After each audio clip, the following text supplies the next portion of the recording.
कहानी की शुरुआत में हम एक खूबसूरत महिला को देखते हैं जिसका नाम एलिस है और उसकी उम्र 40 साल है। एलिस पिछले 8 सालों से पेरिस की एक फैशन मैगजीन के लिए काम कर रही है। वो अपने करियर में आगे बढ़ने के लिए पूरी तरह से समर्पित है, लेकिन उसका कड़वा स्वभाव और ओल्ड फैशन होना उसकी तरक्की में बाधा सा बन गया है, जिसके कारण पिछले 4 सालों में उसका प्रमोशन नहीं हो पाया है। एलिस का अपने पति से डिवोर्स हो चुका है और वो अपनी छोटी बेटी के साथ रहती है, लेकिन एलिस काम की वजह से अपनी बेटी को ज्यादा समय नहीं दे पाती।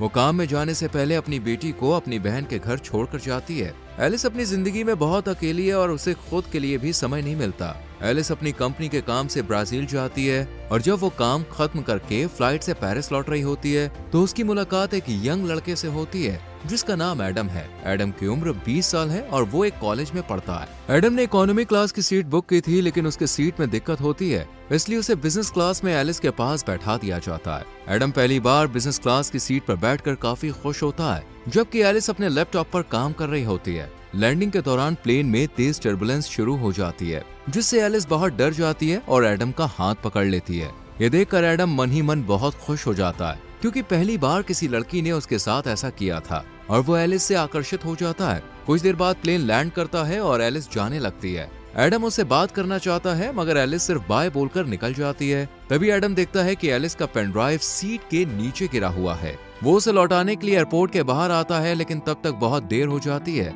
एलिस अपनी बहन की कार में बैठकर निकल जाती है और एडम बस उसे जाता हुआ देखता रह जाता है। रास्ते में एलिस की बहन उसे एक लड़के के बारे में बताती है जो एक डॉक्टर है और कहती है कि उसे उससे मिलना चाहिए, पर एलिस शादी नहीं करना चाहती, इसलिए वो मना कर देती है। इस पर उसकी बहन नाराज हो जाती है। वो चाहती है कि एलिस किसी अच्छे लड़के से शादी करके एक नई जिंदगी की शुरुआत करे। इसके बाद एलिस ऑफिस जाती है, लेकिन ऑफिस में उसके कॉलीग्स को उसका रूखा व्यवहार पसंद नहीं होता और वो आपस में उसकी बुराई करते हैं। हालांकि ऑफिस में एलिस का एक मेल फ्रेंड है जो उसे हर चीज में सपोर्ट करता है। ऑफिस की एक स्टाफ मेंबर एलिस को बताती है कि एडम नाम के किसी लड़के का कॉल आया था, वो तुमसे बात करना चाहता है, लेकिन एलिस ये कहकर मना कर देती है कि वो किसी एडम को नहीं जानती है। फिर एलिस अपने बॉस के पास जाती है और प्रमोशन की बात करती है, पर वो कहता है तुम्हारे लिखे हुए आर्टिकल पुराने लगते हैं, लोगों को उनमें अब कोई दिलचस्पी नहीं है, तुम्हें कुछ नया और रोमांच लाना होगा। अगर ऐसे ही चलता रहा तो मुझे तुम्हें नौकरी से निकालना पड़ेगा। ये सुनकर एलिस आज देर रात तक ऑफिस में काम करती है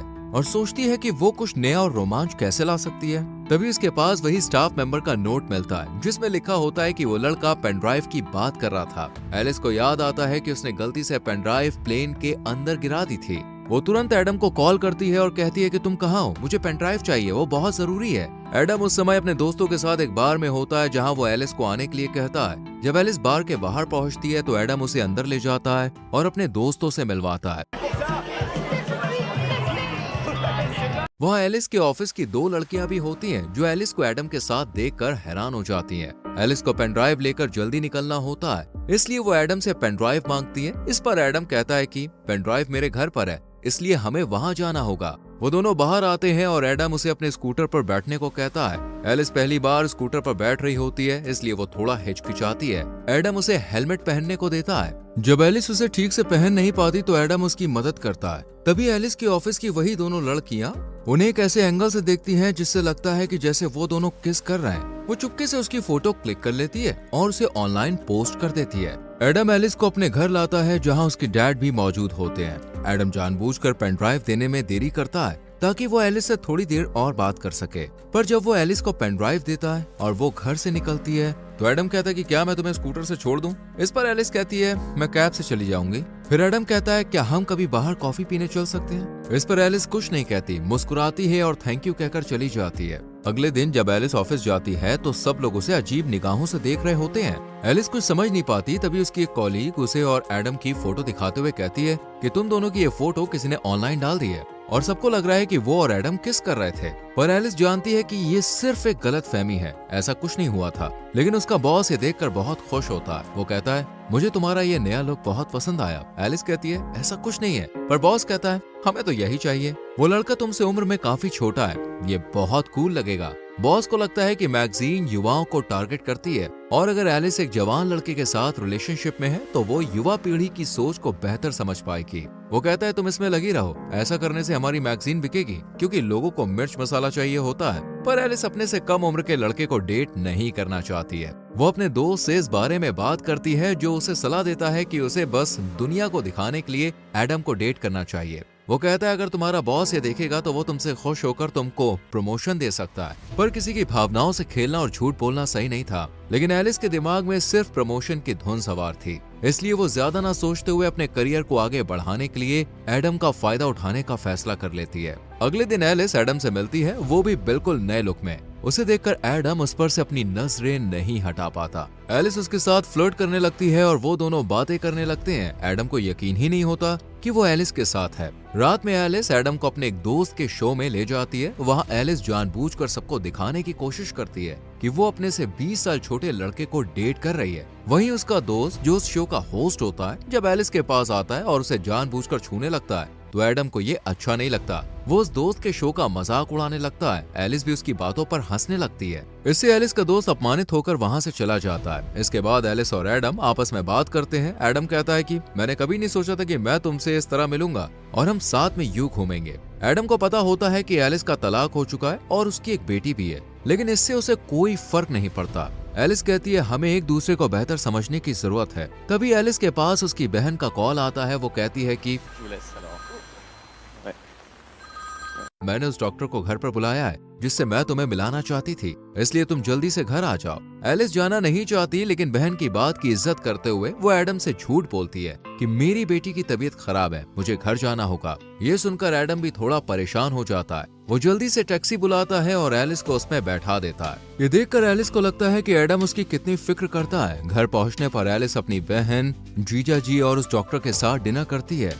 एलिस ड्रिंक करके आई होती है, जिस वजह से वो नशे में डॉक्टर से उल्टे सीधे सवाल पूछने लगती है। इसमें डॉक्टर को बुरा लगता है और वो वहाँ से चला जाता है। यहाँ एलिस लगातार कोशिश कर रही होती है कि बॉस उससे खुश होकर उसे प्रमोशन दे दे, लेकिन ऐसा नहीं हो रहा था। इसलिए वो एडम को एक फैशन शो में लेकर जाती है जहाँ उनकी कंपनी की सीईओ और बॉस मौजूद होते हैं। जब शो के दौरान मॉडल्स रैंप वॉक कर रही होती हैं, तभी एक लड़की गिर जाती है। ये देखकर एडम तुरंत उसे उठाने के लिए आगे बढ़ता है। सीईओ को एडम का ये व्यवहार बहुत अच्छा लगता है। शो खत्म होने के बाद एडम और एलिस पार्टी में ड्रिंक करते हैं और डांस करने लगते हैं। डांस करते वक्त वो दोनों बहुत करीब आ जाते हैं, लेकिन कुछ होने से पहले ही एलिस देखती है कि कुछ लड़कियां उनकी तस्वीरें क्लिक कर रही है। ये देखकर एलिस तुरंत एडम का हाथ पकड़कर उसे बाहर ले आती है। एडम एलिस को अपनी स्कूटर में बैठाकर उसके घर तक छोड़ देता है। यहाँ एक ऐसा मोमेंट आता है जहाँ एडम एलिस को किस करने वाला होता है, पर एलिस पीछे हट जाती है और चुपचाप घर के अंदर चली जाती है। लेकिन एडम को लगता है कि उसने एलिस के करीब आने का मौका मिस कर दिया है,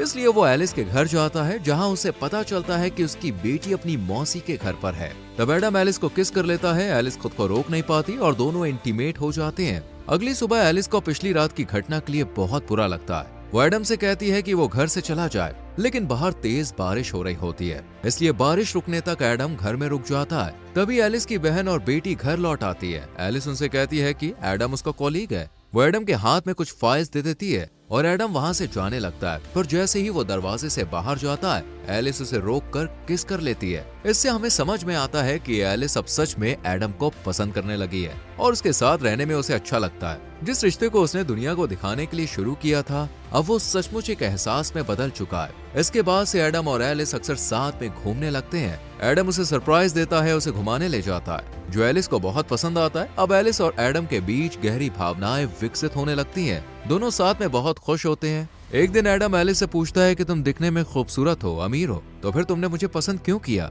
इसका जवाब एलिस के पास नहीं होता, क्योंकि वो अपने फायदे के लिए एडम के साथ रिश्ते में आई थी, पर अब उसे सच में एडम से प्यार हो गया है। कुछ दिन के बाद एलिस को काम में प्रमोशन मिल जाता है, जिससे वो बेहद खुश होती है। लेकिन अब वो एडम के बारे में सोचने लगती है, क्या उसे इस रिश्ते को जारी रखना चाहिए?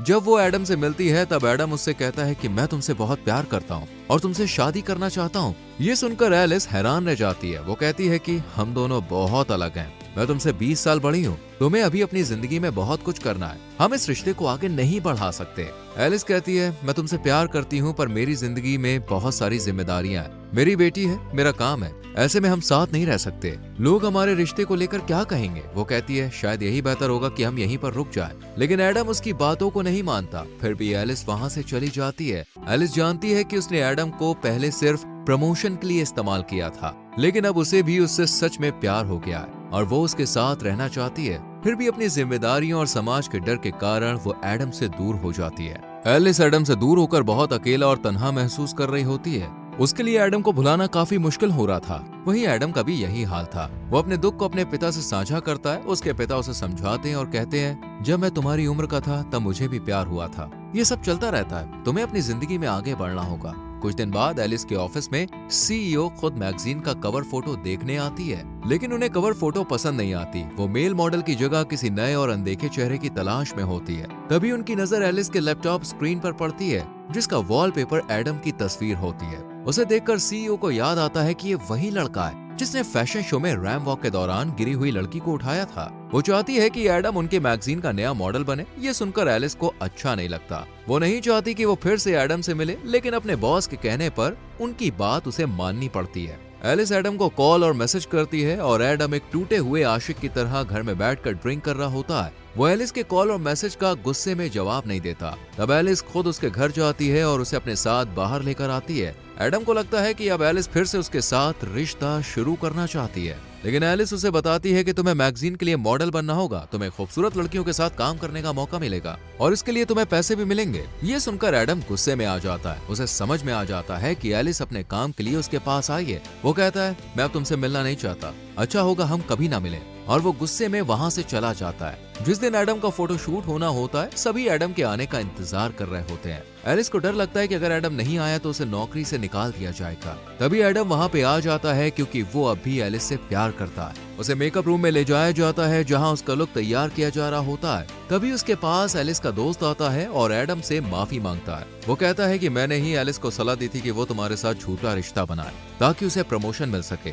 ये सुनकर एडम को बहुत दुख होता है कि एलिस का प्यार एक नाटक था। वो बाहर आता है और सबके सामने एलिस को किस कर लेता है। फिर एडम अपना फोटो शूट करवाता है, लेकिन ये सब उसके लिए नया अनुभव होता है। वो अच्छे से पोज नहीं दे पा रहा होता है और फोटोग्राफर को बार बार उसे निर्देश देने पड़ते हैं, जिससे एडम चिढ़ जाता है और वहाँ से जाने लगता है। तभी एलिस उसे समझाने के लिए आती है, पर एडम उस पर गुस्सा करता है और कहता है, मैंने तुमसे दिल से प्यार किया और तुमने अपने फायदे के लिए मेरा इस्तेमाल किया। फिर एडम दुखी होकर वहाँ से चला जाता है, जिससे एलिस को भी बहुत बुरा लगता है। उसका बॉस भी उसे नौकरी से निकाल देता है। अब वो पूरी तरह से अकेली पड़ जाती है। वो एडम को भूल नहीं पा रही होती है और उसकी यादें उसे हर पल सताती रहती है। एलिस को एहसास होता है कि उसके लिए करियर से ज्यादा जरूरी वो इंसान है जिससे वो प्यार करती है। इसलिए एलिस एडम के कॉलेज जाती है और सबके सामने कहती है, मैंने अपने भविष्य को लेकर सोचना छोड़ दिया है और मुझे फर्क नहीं पड़ता कि समाज हमारे बारे में सोचेगा। अब मैं सिर्फ तुम्हें चाहती हूँ, मैं तुमसे प्यार करती हूँ और तुम्हारे साथ रहना चाहती हूँ। वो एडम से माफी मांगती है। एडम उससे अब भी प्यार करता है। वो उसे किस कर लेता है और माफ कर देता है। इसके बाद से दोनों साथ में हंसी खुशी रहने लगते हैं और इसी के साथ मूवी खत्म हो जाती है। दोस्तों, अगर आपका परिवार और समाज आपके रिश्ते के खिलाफ हो जाए तो क्या आप अपना प्यार निभा पाएंगे? इस पर अपनी राय कमेंट सेक्शन में जरूर दें। वीडियो को लाइक और शेयर करें और चैनल को सब्सक्राइब करके बेल आइकॉन प्रेस करें। मिलते हैं अगली वीडियो में। Till then, bye bye, take care.